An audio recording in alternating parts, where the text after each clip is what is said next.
everyone. So I'm about to say something that I never ever in my entire life ever thought I would have to say out loud or proclaim publicly. But I've lived a weird life and it's understandable, so apparently I do. This is my proclamation. I have never ever, not one time, not a day in my life, not for 2 seconds, ever smoked meth. Right? Why would anybody ever have to say that? Nobody should ever have to say that. Should just be a normal thing, right? Well, it isn't. But there are reasons. There are reasons why I can understand how people might deduce that from, especially from like the past 2 years, and I'm going to explain that right now. The whole reason I wanted to like film this is because I've gotten 2, maybe 3 messages since moving in here from random people that that hung out with me, that I hung out with, people that were nice enough to give me company and hang out with me when I was living in my pickup truck. These individuals were, almost all of them, were in the very middle, in the heat, the height of a very active addiction. Most of them more than one.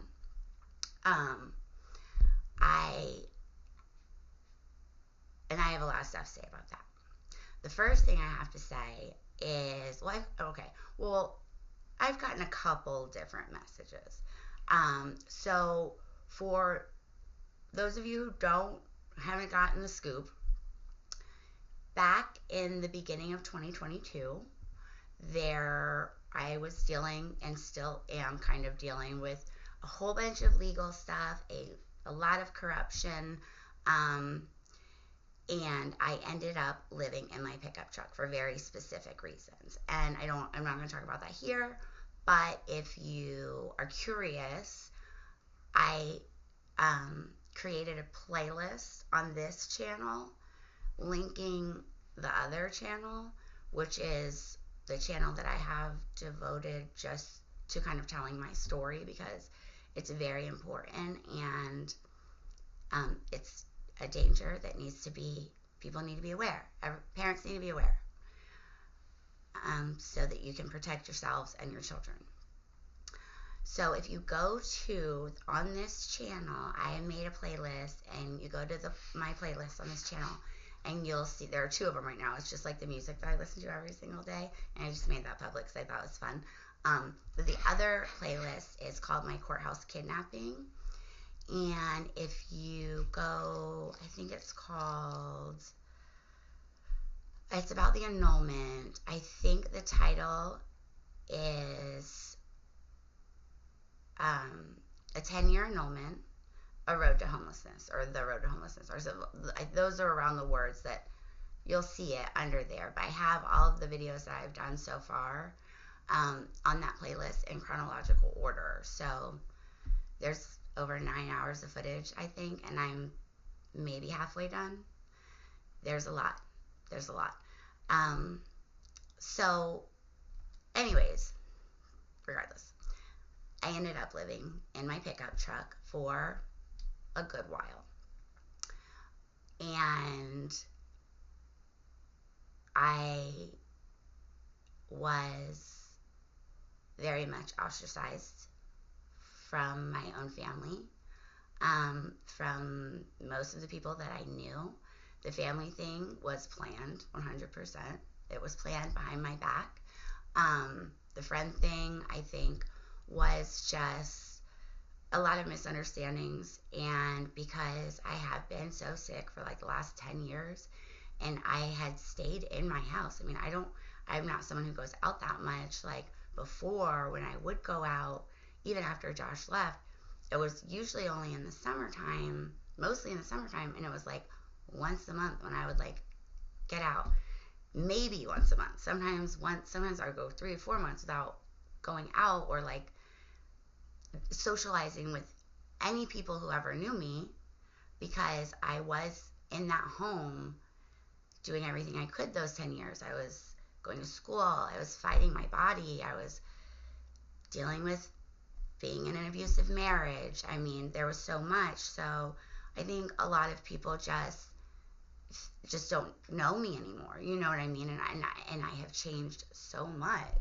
My illness alone has changed me over the time, even spiritually, in ways that I wasn't ever expecting. And I'll make a video about that too one day. But just to try to keep this one like a little bit shorter. So there was a time when I was living in my pickup truck, and I was pretty much, none of the people who I was familiar with, aside from maybe a couple,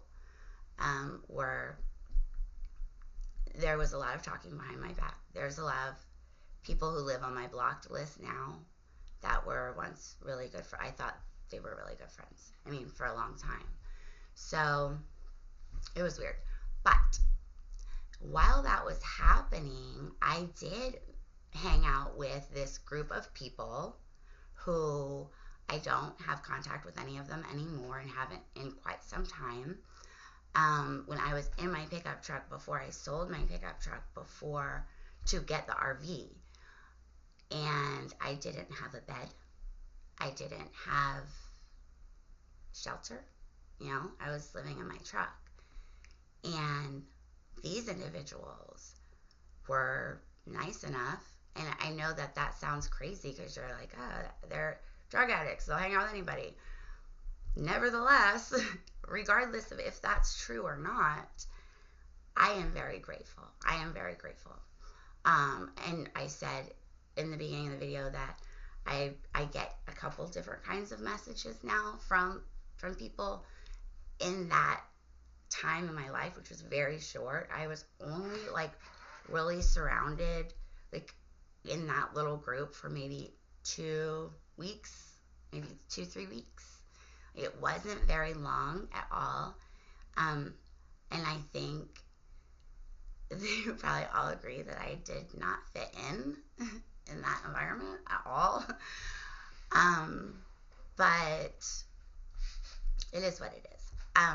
So one of the messages that I get, which is why I decided to make this video, is people asking me who they can call to get drugs. Look, I don't know. I have no idea. Literally, the only people I even talk to nowadays are the people who live here, and my friend Adam, who comes over here to visit. Like, I do not know at all. I never did that. I was only, being in that environment was not something that would have ever been my choice had the circumstances not been what they were. But I am grateful. And that's going to be confusing when I tell you the next reason that I get messages. The next reason that I get messages from those very people are usually apologies, because some stuff happened, some stuff happened. My devices, multiple of my devices were stolen. I had, my tires were slashed, and once I did get the RV, my tires were slashed. At one point, one tire was slashed. And this was when I had nothing. I didn't have $1 to my name, and I was just trying to survive. So I get people now, 2 years later, saying sorry. I'm sorry that I did that. I'm sorry that this, that, and the other. And I have a message for all of you as well. I do not feel 1 ounce of negative or any kind of derogatory feelings towards anyone that was around me, about me, when I was in my pickup truck and right at the beginning when I first got in the RV. Because when I first got in the RV was a little bit different after I had been living in it for a couple months, and I was able to have a bed and shelter it was a lot easier to seclude myself from any kind of, danger or people or whatever. It doesn't matter. Um, but I am not upset with any of you. I am not upset with any of them for people who are not them watching this. And I want to explain why. Yes, it is true that people made mistakes that I saw that affected me that were absolutely against me, in a very low time in my life. That is absolutely true. But I can't logically sit here and form very much of an opinion in its entirety about the character of any of those individuals, truly, due to the fact that, one, I only knew them. I did not know them before that. And I haven't, I mean, they're still on my Facebook. And some of them still reach out to me. I'm horrible at checking my messages. I try to get to them, to my messages.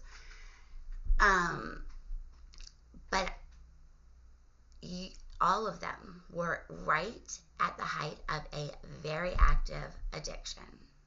And because the reason that I was there and living in my truck is such a unique one, and mix that with my education and my profession before I got sick and being an addiction counselor, I went to school for this. I've worked with addicts. I know that when you are in the height of an active addiction, all right, here's something that you guys need to know. When you are judging an addict, you are judging a sick brain. You are not judging that individual's brain, if that makes sense.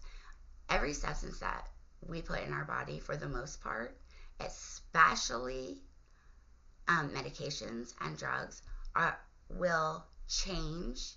And it's not only substances, experiences and our environments also change our brain in crazy ways. Substances in particular, when they are abused and used heavily, regularly, and for a long span of time, will not only change your brain chemically, but it will change their brain physically as well. So those individuals that were nice enough to just even provide me with company when even my own family wouldn't, because of their whole crazy plan, I don't know. Like I said, I was only with them for about 3 weeks, and that's not long enough. That's not long enough, and that wasn't, I know that was not who those people are. I'm not saying they're all great people. That's not what I'm saying at all. But I'm not saying they're bad people either, because I don't know. I don't have enough information about any of those individuals in any kind of healthy state to make any kind of accurate assessment of their character, to be perfectly honest with you. And I know that. I mean, science has proven our brains are very neuroplastic, and drug addiction research has come crazy far. And there's more reasons why I'm grateful for getting that experience, even though that was a very difficult, the lowest time in my life. I learned a lot, and I feel grateful because I was able to get a unique perspective on that situation, being right in the middle of it, but also not being on drugs, and having the education about addiction and the vocational experience that I do. It was very much a learning experience for me, and that's how I will always look at it. I will always look at it that way. So you can't judge people who are in active addictions. And also, I need to be able to, and I absolutely do, take accountability for my own part in that happening to me. And that sounds weird, but I'm going to explain once again why. Because yes, the circumstances were horrible. And yes, I needed to lay down. I needed a bed, and they would let me stay at their house and like sleep on their couch. Like I, I needed people. The circumstances were horrible, so I can understand how people may think that I was kind of forced into that kind of situation, hanging out with those individuals. I don't feel that way. Um, and if I was, even if I was manipulated or forced, um, I knew.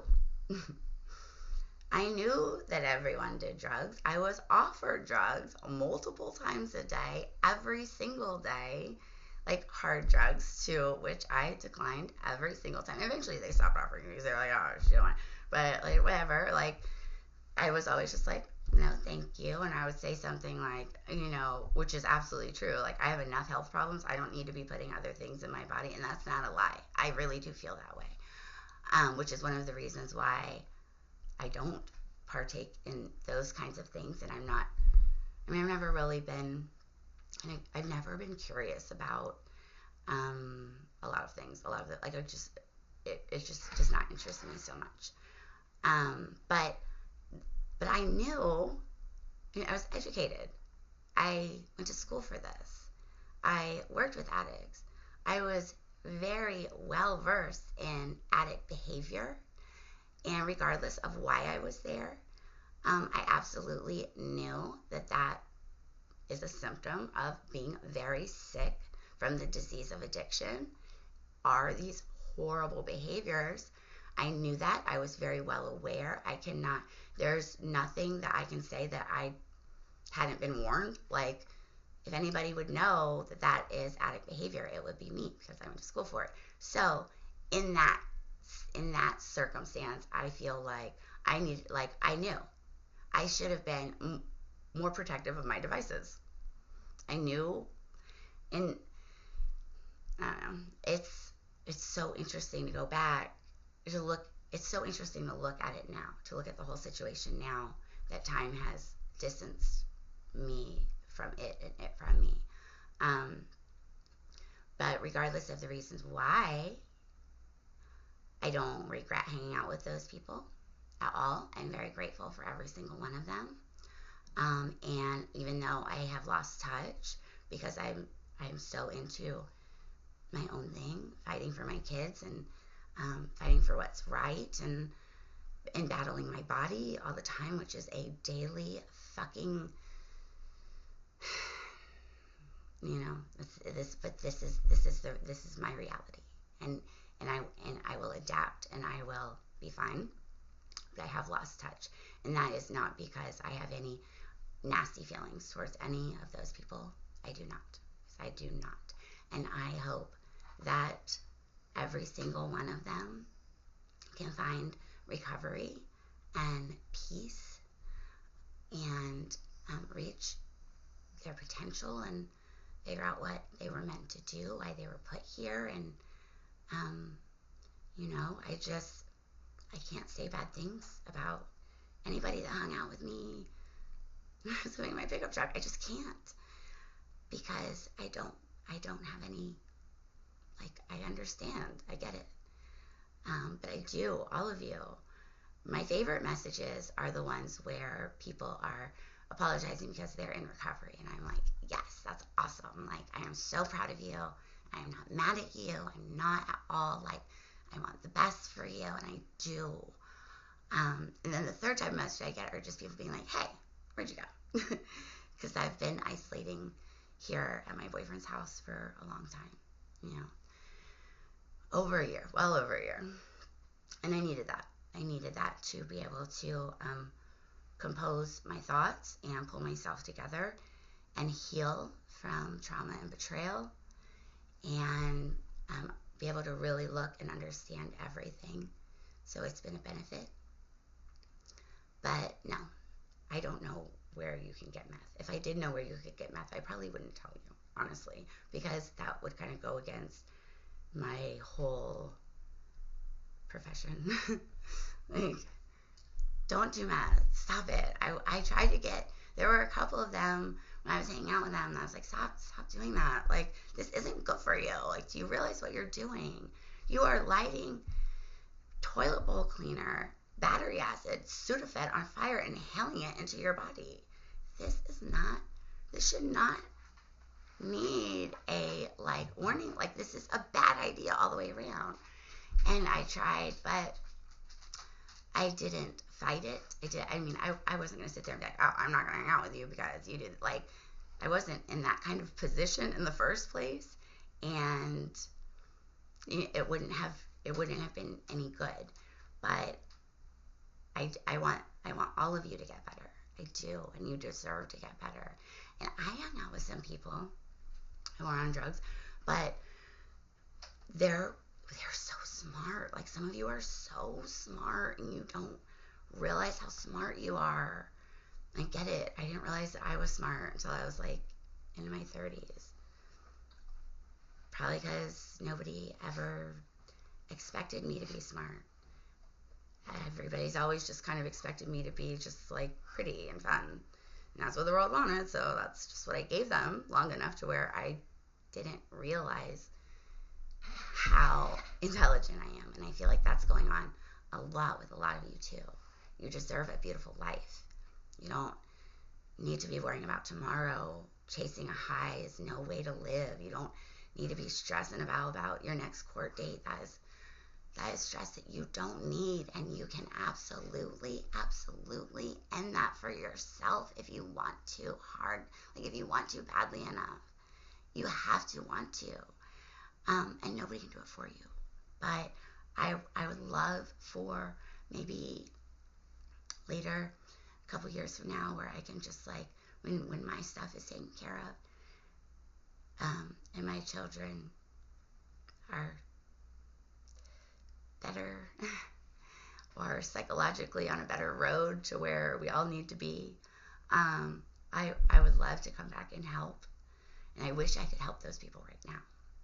But I can't, because I have all this other stuff. I gotta save my babies first. My children will always, no matter what, no matter who you are watching this, if your name is not Deacon or Mona, if you're not one of my fucking children, you are always only competing for second, no matter what.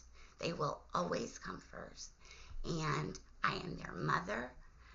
That is my offspring, and that is my right and my duty to do. I need to take care of those children first, just like everyone else needs to be taking care of their own children first.